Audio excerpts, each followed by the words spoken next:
Willie's podcast is brought to you by Countertops and Cabinetry by Design. Cunningham here. When it comes to your home, you want the best quality for the best price. Countertops and Cabinetry by Design is the best. Get new countertops installed in as little as 2 weeks. Online at cacbydesign.com. This is a special podcast presentation from 700WLW.com. This is Bill Cunningham on Demand.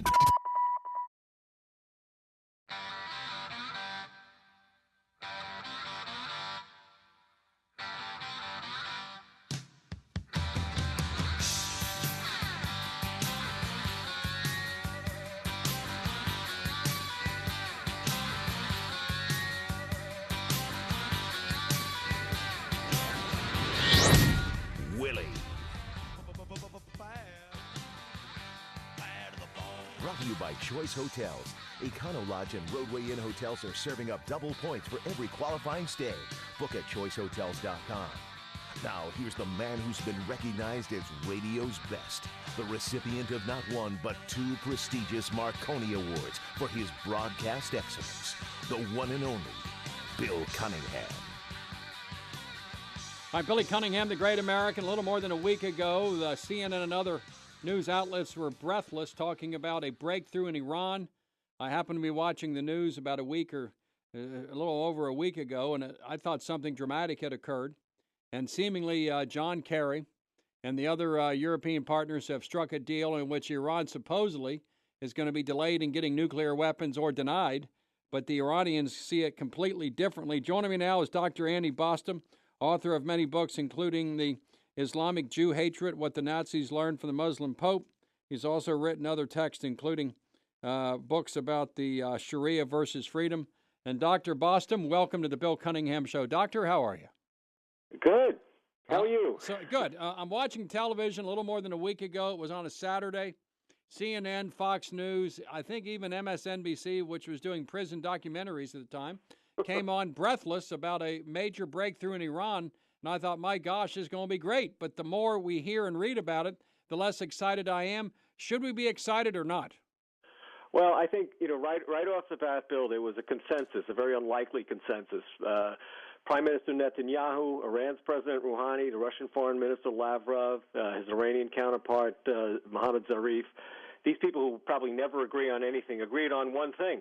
Iran's nuclear enrichment program would continue apace. We could have stopped right there and said, this is a geostrategic disaster. Well, you also have Saudi Arabia and Benjamin Netanyahu extremely angry. The Saudi Arabians, Oman, United Arab Emirates, and others saying, wait a minute, this guarantees that Iran's going to get the nuclear bomb. So did Barack Hussein Obama put America in the position where, on one hand, we guarantee the continued existence of the leader of Syria who used weapons of mass destruction? We make sure he's there. Then we also make sure Iran gets the nuclear bomb. Do you see it that way? Well, I think that that's going to be the inevitable outcome, because if we were serious about this program, first of all, for those who considered the sanctions effective, why lift them now? Second of all, if we were really serious about Iran's nuclear program in terms of reversing it, you have to start dismantling things, Bill. It's not enough to say, they have this plan to limit enrichment, which, of course, the Iranians are now contesting. But even if that were true, limiting uranium enrichment at 5%, that's the same process that leads to the much higher levels of enrichment that you can create nuclear weapons with. And with 19,500 centrifuges running, it's a logistical impossibility to on a daily basis monitor the percent enrichment that's coming out of all these facilities, even if Iran were operating in good faith. Does this agreement, I think here's the big question, does this agreement with Iran keep it from getting nuclear bombs? Absolutely not. Absolutely not. And the other thing, Bill, is that what was left out of this entire discussion across the political spectrum is what is the animating ideology behind Iran's relentless pursuit of nuclear weapons? This can never be ignored. This is an apocalyptic Islamic Jew-hating state which sees the procurement of nuclear weapons and their use as destroying the Jewish community of Israel, and thereby ushering in the Messianic age. Now, we can say that that's crackpottery. We can dismiss it all we want, but this is a repeated belief of the leadership, and I think, unfortunately, too big a swath of the population of Iran to be dismissed. Tell us now about the 12th or 13th Imam arising from which is at the center of the Iranian view of Islam. What does that mean if you're an Iranian? Number one, you hate Jews. Number one, you hate the West. You hate America, and you think this character, this mythical character, is about to arise in the city of Iran, ushering in what? Well, the belief is that this so-called 12th Imam disappeared towards the end of the 9th century and communicated last from the occult in about 941, but that he will reappear in a period of great turbulence and will ultimately usher in this messianic age, which will be marked by violence. And the first thing that must happen, however, and this is what Shiites and Sunnis agree, there's a canonical hadith in the Hamas charter. Haj Amin al-Husani, who founded the Palestinian Muslim movement back in 1937, talked about this. The creation of Israel reignited all these apocalyptic themes from Islam about 100 years ago, just the early beginnings of the Zionist movement. And essentially what has to happen is that the Jews have to be annihilated with the return of the Mahdi, either in Shiite Islam or a more vague figure in Sunni Islam, and that will ultimately lead to a period of great turbulence, which will end with the triumph of Islam and the physical recreation of the original Muslim empires, the caliphate. So what that view means is that I doubt that Iran, when it gets to nuclear capabilities, whether it's a year, 2 years, 5 years, or 10 years, they're not going to launch a missile from Tehran to Israel to destroy Israel. What they're going to do is give it to the Hezbollah or some other terrorist group, and they're going to do it, right? Well, they've been operating through proxies. Before the Syrian conflagration, they were operating almost exclusively. They were operating through both Hezbollah and Hamas. Now, with the Sunni-Shiite split, they're operating probably largely through Hezbollah. But I think the other issue here is that this is such a culture of martyrdom that one of the things that we lived with the Soviet Union, we lived through the Soviet Union era with, was the idea of mutual assured destruction. Leaders from Khomeini to more recently Rafsanjani to Ahmadinejad, of course, have all expressed the idea that, frankly, they don't care what damage Iran might sustain in a nuclear exchange as long as Islam will triumph in the end. So they're willing to apparently to suffer a mass martyrdom that makes deterrence a less likely possibility. So, Dr. Andy Bostom, when we dealt with the Soviet Union, the Russians did not want to be killed, and we did not want to be killed. When you deal with radical Islam, it's a culture of hate. They want to die, and we want to live. So the fact that half of Iranians would be obliterated by an Israeli nuclear strike on Iran is irrelevant to them. Well, it's certainly irrelevant to the leadership. Again, Bill, we don't know exactly where the entire population stands on this. We do know from some polling data that even at the height of the sanctions at the beginning of this year, 62% of Iranians still wanted them to pursue their nuclear weapons program. So you have to begin to be suspicious that these are not isolated attitudes, even across the spectrum in Iran. I've read reporting recently that some thinks this is like Wag the Dog, which I mentioned on Hannity about 10 days ago, in which, in the late 1990s, Bill Clinton was in trouble because of Monica Lewinsky and certain military strikes that were engaged in to get our mind off of it. Some right-wing commentators have said this is, again, an effort by Obama because of his weakness at home and the failure of Obamacare to get our mind off of this thing. So he struck a deal with Iran that he knew would not be successful because for a while it got our mind off Obamacare. Do you buy into that? I don't, honestly, I don't know. What I do know is that it's a very, very dangerous agreement, and I'm torn whether it's motivated by this sort of utopian ideology of both Kerry and Obama, who tend to ignore the realistic ideology of totalitarian threats. Back in the day, Kerry thought nothing of the communist threat. Obama seems rather dismissive of the jihadist threat. They don't seem to accept the dangers of these totalitarian ideologies. And also, as we know, Bill, from both of their careers, well into their adulthood, they expressed rather uncomfortable anti-American attitudes. Is this the chickens coming home to roost? Is this the Kerry version of America as Genghis Khan getting its comeuppance?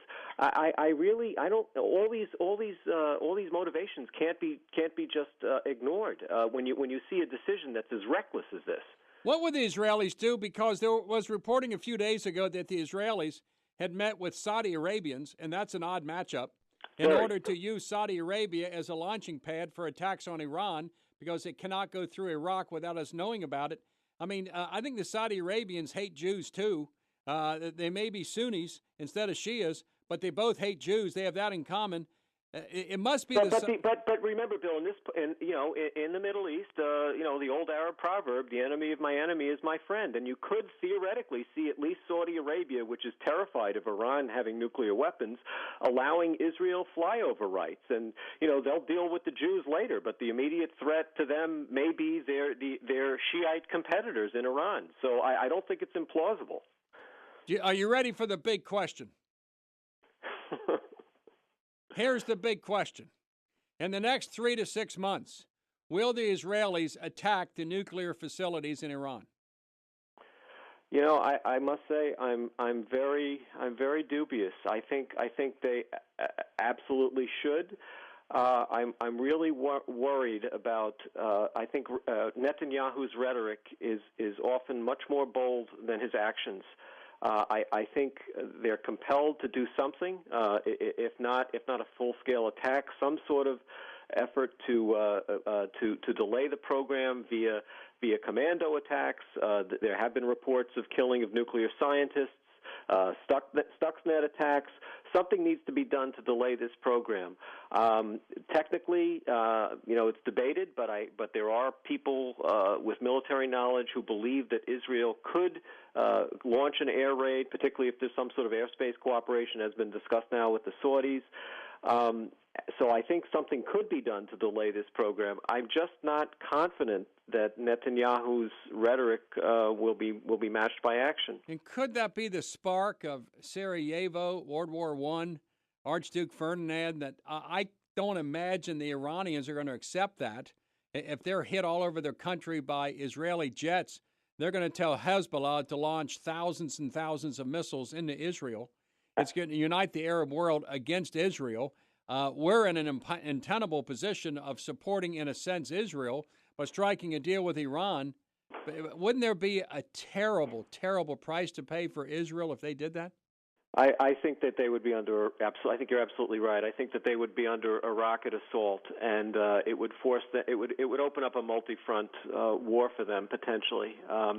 Unless the strike with Iran was somewhat surgical and somewhat successful, it might be a deterrent. It's really hard to say, but I'm just fearful that Iran is going to obtain nuclear weapons, in fact, and there may be no strike on them. Dr. Andy Bostom, I'm going to ask you this question because you're an expert in such things. For hundreds of years, there were great scientific advancements in the Islamic world, beyond which was happening many times in Europe. For the last 200-300 years, it has digressed to such a point that girls suffer circumcisions, which are akin to child rape. Sexual mutilation of girls is all over the Middle East. Women cannot drive a car with impunity in Saudi Arabia. Women are the property of men. Women are treated as chattel slaves. There is no university or college in the Islamic world that the rest of the world admires. There is little or no advancement. Why did the Islamic world advance to such a point until the last 200 or 300 years? Then it's digressed. Why? Well, Bill, I think the Islamic civilization was falling behind a long time ago. I think that They abandoned the pursuit of reason versus dogmatic theology. Gosh, it goes way back to the 12th century, and it's been surpassed by other civilizations for 600-700 years now, and I think that you're dealing with a system that has been unable to separate religion and politics. I'm not talking about the private practice of religion. I'm talking about the state practice of religion, and I think that has led to the decline of many institutions, which in the early phases of Islam were actually very much influenced by non-Islamic thought, Greco-Roman, Judeo-Christian, and that influence has been more and more expunged over time. And unfortunately, when you have a theology that is very much based on war, that is very much based on control of the population, you're not going to have the kinds of advancement that we've seen in other civilizations, particularly in the West. I don't see a good end to this. Do you see a good end? I don't see a good end when you have the Islamic world, which is about 1 billion people, with not using half the population, which are the females, no functioning democracies except maybe one or two. Most of them are not functioning democracies. No functioning public education system to produce the leaders of the next generation. Large numbers of wasted talent, burgeoning young populace able to get on Google, YouTube, thinking this ain't working. You have the mullahs dominating. It's based upon hatred of Jews, hatred of the West, hatred of Jesus Christ, hatred of all things not Muslim, a demand that you murder, a demand that you have jihad, a demand that says you must kill to get into heaven, to get those 72 virgins. I don't see this ending well. No, I don't want to dismiss them. There are some small, secular, enlightened movements. These people are extraordinarily brave, but we have to admit at this point, Bill, that they're in the minority. Pew did some polling data over the last 5 years, and it turns out that 77% of Muslims from the 5 largest Muslim communities in the world want the application of the Sharia. That's a very depressing reality. So again, I don't want to dismiss some of these secular currents that go on in these societies, but these people are in the minority. So I would agree with you that the outlook looks very bleak, certainly in the near term. So when 77% of the Islamic world wants Sharia law, and 95% of girls are sexually mutilated, often by their mothers and aunts, where do you go from there? Well, there are some. You're talking about female genital mutilation. Yeah. There are. It's unfortunate that there's one of the 4 schools of Sunni Islam, the Shafi'ite school, makes this practice, this ugly practice, mandatory, and unfortunately that holds sway in countries as far-flung as Egypt and Indonesia. Very large. Indonesia is the largest Muslim population in the world. So that rates of FGM are 90% plus in those countries. Yeah.